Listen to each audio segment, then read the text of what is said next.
Hello दोस्तों, कैसे हैं आप? उम्मीद है सब अच्छे होंगे। और ख़ास करके जो लोग महाकुंभ में गए और वो सही सलामत यहाँ पर वापस आ गए, तो उनके लिए तो नए जीवन दान की भांति ही है। क्योंकि वहाँ के जो मंजर देखने को मिल रहे हैं कि संगम में ही नहीं बल्कि झूसी में भी हादसा हुआ। हालांकि दूसरी जगहों के हादसे को छिपाया गया है प्रशासन के द्वारा, कुछ ही जगह चैनल उसको दिखा रहे हैं। नहीं तो बहुत जो बड़े बड़े चैनल हैं वो भी केवल संगम हादसे के बारे में तो बता रहे हैं, लेकिन झूसी में जो स्थिति है, जो कंडीशन है, जो देखने को मिल रहा है वो और भी भयावह है।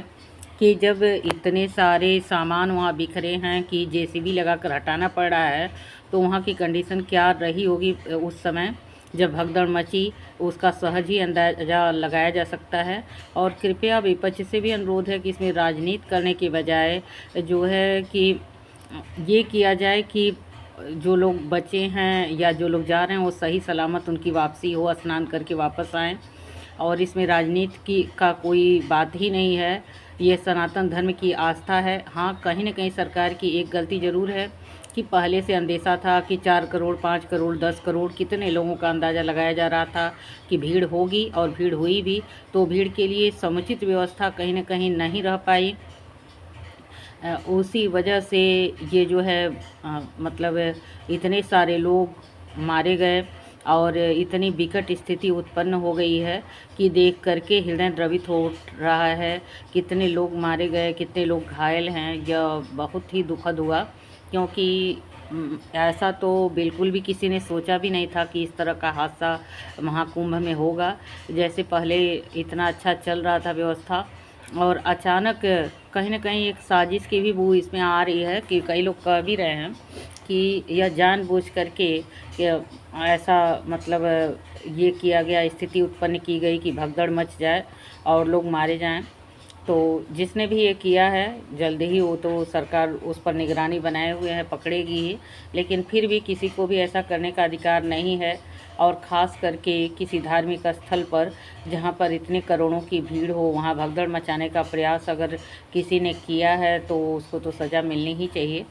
लेकिन विपक्ष को भी इसमें राजनीति करने के बजाय ये ध्यान देना चाहिए कि लोग सुरक्षित घर वापस आएँ, जितने लोग बचे हुए हैं या जो लोग जा रहे हैं वो लोग भी सुरक्षित रहें। ठीक है दोस्तों। और दोस्तों, जो संगम में हादसा हुआ था उससे कहीं बढ़कर हादसा झूसी में हुआ है, ऐसा आभास हो रहा है। वहाँ की बिखरे हुए सामानों को देख करके, जैसा कि हमने पहले ही बताया। और अगर हुआ है तो वहाँ के लोग कहाँ गए, वहाँ पर कितने लोग मारे गए, इसकी पुष्टि अभी किसी भी जो है नेता द्वारा या वहाँ के जो भी डीएम बनाए गए हैं, डीएसपी, एसएसपी जो भी हैं, किसी के द्वारा इसका कोई भी खुलासा नहीं किया गया, कोई बातें नहीं बताई गई। ये बड़ा ही दुर्भाग्यपूर्ण है। क्योंकि आम जनता के साथ इस तरह की बातें नहीं करनी चाहिए। कुछ भी छिपाने का कोई मोल नहीं है।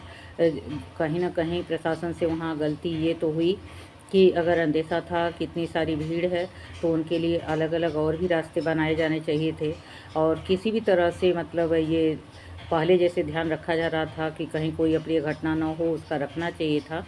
लेकिन फिर भी ऐसा सब, हालांकि अलाउंस वगैरह किया जा रहा था वहाँ के एसएसपी द्वारा, डीएसपी द्वारा कि भीड़ न लगाएं। और कुछ लोगों की भी गलती थी कि उन्होंने बिना जाने समझे और केवल संगम तट पर जाने की जिद की। इसका भी प्रतिफल कहीं न कहीं दुर्भाग्यपूर्ण रहा जो कि हुआ। लेकिन अब तो खैर हो चुका है। आगे आने वाले समय में ऐसी कोई भी बात न हो। हम लोग तो यही ईश्वर से प्रार्थना करेंगे कि जितने लोग वहाँ पर जा रहे हैं या जितने लोग पहले से ही रह रहे हैं, तो सभी लोग सुरक्षित रहें। क्योंकि बहुत लोगों का परिवार वहाँ है। स्वयं हमारे बाबूजी भी वहाँ पे हैं, और भी परिवार के अन्य लोग भी गए हुए थे। कुछ लोग आ गए हैं, कुछ लोग अभी भी वहाँ पर हैं। तो चाहे परिवार के हों या अलग किसी राज्य के हों या विदेश के हों, सब लोग एक परिवार ही हैं। सभी लोगों की सुरक्षा का ध्यान रखा जाना चाहिए और स्वयं भी रखना चाहिए। किसी भी बारे में जानकारी प्राप्त करके ही जाएँ। ख़ास करके ये जो मेन स्नान है, अमृत स्नान है, उस पर भीड़ बहुत ज़्यादा हो ही जाती है। लेकिन सब लोग अगर सही सलामत घर वापस आएंगे तो ये तो ईश्वर की बड़ी कृपा रहेगी। क्योंकि किसी भी लोगों को कि जिसके घर के लोगों के साथ ऐसा हादसा हुआ, तो वास्तव में उनके लिए कितना दुखद क्षण है, यह अनुभूत करना भी किसी दूसरे के लिए कठिन कार्य है। ठीक है दोस्तों, इसी के साथ हम आपसे विदा लेते हैं। धन्यवाद।